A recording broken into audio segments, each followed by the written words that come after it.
Hello guys, welcome to enjoy with Mus. ഇന്ന് ഞാൻ നിങ്ങളെ പരിചയപ്പെടുത്തുന്നത് പാലക്കാടിൽ നിന്നും വാൽപ്പാറ വഴി മലക്കപ്പാറ വഴി അതിരപ്പള്ളിയിൽ എങ്ങനെ എത്താം എന്നുള്ളതാണ്. കിടിലം സ്പോട്ടായിരിക്കും. ഈ യാത്ര നിങ്ങൾക്ക് മറക്കാനാവാത്ത ഒരു യാത്രയായിരിക്കും. പ്രത്യേകിച്ച് ഈ മൺസൂൺ കാലം നിങ്ങളിൽ ജീവിതത്തിൽ വളരെ ഏറെ സുന്ദരമായ ഒരു യാത്രയായിരിക്കുമെന്ന് ഓർമ്മപ്പെടുത്തുന്നു.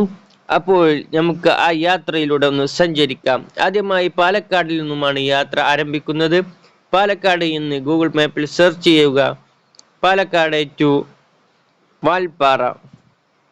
വാൽപ്പാറയിലേക്ക് രണ്ട് വഴികൾ ഉള്ളതായി കാണാം. ഒന്ന് കൊഴിഞ്ഞാമ്പാറ പൊള്ളാച്ചി വഴി, അതുപോലെ തന്നെ രണ്ടാമത്തെ വഴിയാണ് ചിറ്റൂർ തത്തമംഗലം വഴി. അങ്ങനെ മീനാക്ഷിപുരത്തിലൂടെ വാൽപ്പാറയിലെത്താം. ഈ യാത്രകളൊക്കെ വളരെ മനോഹരമായ യാത്രകളായിരിക്കും. വളരെ സുന്ദരമായ പ്രകൃതി രമണീയമായ ഒരു യാത്രയായിരിക്കും. അടുത്തതായി ആഡ് സ്റ്റോപ്പിൽ നമുക്ക് മലക്കപ്പാറ സെർച്ച് ചെയ്യാം. മലക്കപ്പാറയാണ് അടുത്ത സ്പോട്ട്. ഈ മലക്കപ്പാറയും വളരെ ഏറെ സുന്ദരമായ ഒരു യാത്രയായിരിക്കും. തമിഴ്നാടിലൂടെ കേരളത്തിലേക്ക് വീണ്ടും തിരിച്ചെത്തുന്നു.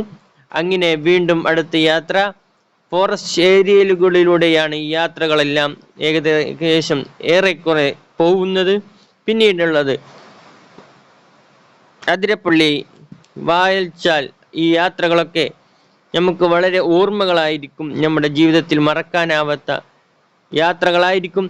ഏകദേശം പാലക്കാടിൽ നിന്നും 188 കിലോമീറ്ററാണ്. 5.5 മണിക്കൂറാണ് യാത്രക്ക് എടുക്കുന്നത്. ഈ സമയമൊക്കെ നിങ്ങൾക്ക് വളരെ ജീവിതത്തിൽ സുന്ദരമായ മറക്കാനാവാത്ത ഒരു യാത്രയായിരിക്കുമെന്ന് ഓർമ്മപ്പെടുത്തുന്നു.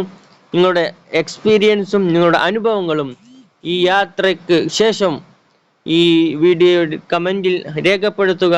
അപ്പോൾ ഈ യാത്രകളൊക്കെ നിങ്ങൾക്ക് സുന്ദരമാവട്ടെ എന്ന് ഓർമ്മപ്പെടുത്തുന്നു.